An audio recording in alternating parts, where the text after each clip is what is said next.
Halo, salam kasih, salam damai untuk kita semua, Pace Bene.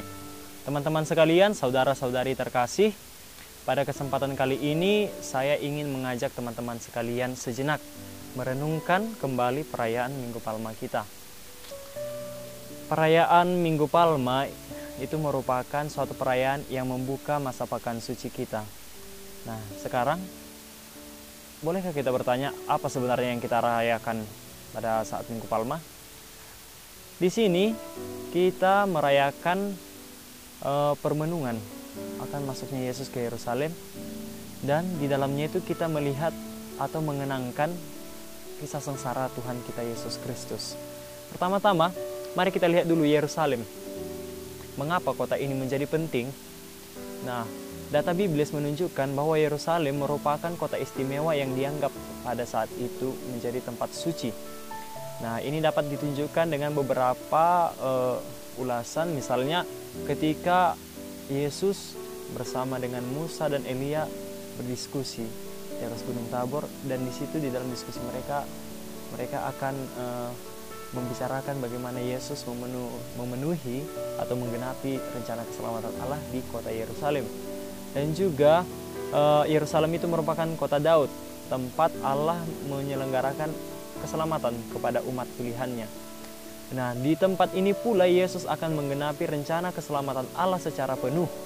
Di tempat itulah keselamatan semua manusia akan digenapi oleh Tuhan kita Yesus Kristus. Yang kedua, dalam perayaan Minggu Palma kita juga kerap melihat adanya perarakan khusus dalam perayaan liturgi kita.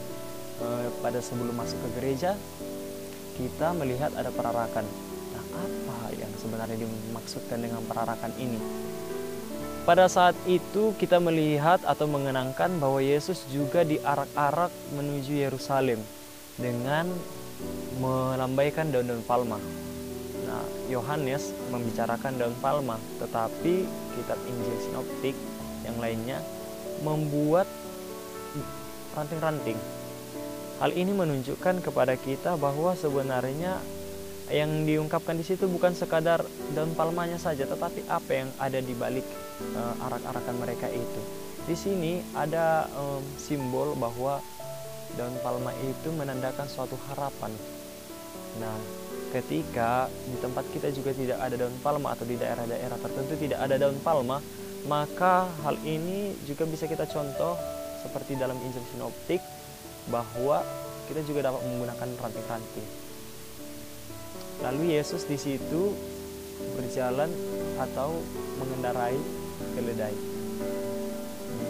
Mengendarai keledai ini dapat menunjukkan suatu sikap kerendahan yang juga dituntut dari kita untuk mau menjadi rendah hati, mau menjadi pelayan, dan tidak hanya mau menunggangi kuda yang pada saat itu juga dianggap sebagai suatu lambang kekuasaan, karena orang-orang berkuasa yang menunggangi kuda. Nah, saudara-saudari yang terkasih, apalagi sih yang istimewa dalam perayaan Minggu Palma? Mari kita lihat dulu bacaan Injil dalam perayaan liturgi Sabda. Dalam perayaan liturgi itu kita mengenangkan kisah sengsara Tuhan kita Yesus Kristus, mulai dari perjamuan malam Paskah sampai Yesus menghembuskan nafasnya di kayu salib. Di sini diungkapkan bagaimana kemanusiaan Yesus bersama dengan para muridnya, dan rencana Yesus untuk menggenapi kehendak Allah yang dituntut darinya.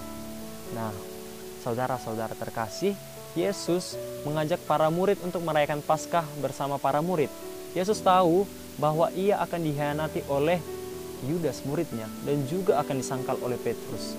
Tetapi apa yang dilakukan Yesus justru mengingatkan para murid untuk tidak mengikuti contoh muridnya yang berkhianat, termasuk contoh Petrus yang menyangkal demi menyelamatkan dirinya sendiri. Nah, di sini kita diajak untuk menjadi pelayan dan mau dengan rendah hati menjadi yang terkecil untuk melayani semua orang. Hal ini ditampakkan dari pesan Yesus kepada para muridnya, bahwa hendaklah kamu menjadi pelayan bagi sesamamu, dan juga sama seperti yang telah diteladankan oleh Yesus sendiri dalam perjamuan malam Paskah itu. Dalam kerangka penulisan Lukas juga tampak bahwa Yesus adalah putra manusia yang menggenapi keselamatan Allah, dan para murid digunakan untuk berjaga dan tetap bersama dengan Yesus. Hal ini mungkin masih sulit kita lakukan dalam kehidupan kita sehari-hari, apalagi kita dituntut untuk bersikap rela dan mau untuk melepaskan kenyamanan diri dan menjadi pelayan bagi orang-orang di sekitar kita. Yesus menunjukkan bahwa pengakuan yang jujur dan sederhanalah yang dibutuhkan oleh Tuhan, bukan suatu penyangkalan demi menyelamatkan diri, terutama juga untuk mau dengan rendah hati bersikap rela menjadi yang terkecil. Karena kita semua dituntut untuk saling memberikan cinta dengan pelayanan kita. Saudara-saudara terkasih, ketika Yesus dituduh sebagai penjahat, apakah kita berani menunjukkan kesaksian hidup bahwa Yesus tidak bersalah dan Dia adalah Tuhan kita, dan Dia hendak menggenapi kehendak Allah yang ada dalam dirinya? Apakah kita juga dengan mengenangkan sengsara Tuhan masih mau untuk mengikuti Yesus dengan setia dan tidak malu menunjukkan kesaksian iman kita ketika Tuhan dihina, diolok-olok? Apakah kita mengikuti teladan murid atau pengikut yang bersembunyi, berdiri jauh-jauh, dan tidak mau menunjukkan bahwa kita adalah pengikut Yesus dengan berani dan dengan menunjukkan kesaksian hidup?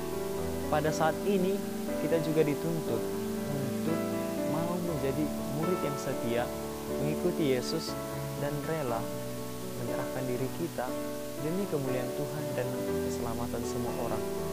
Karena yang diutamakan dari tugas kita sebagai murid adalah melakukan kehendak Bapa.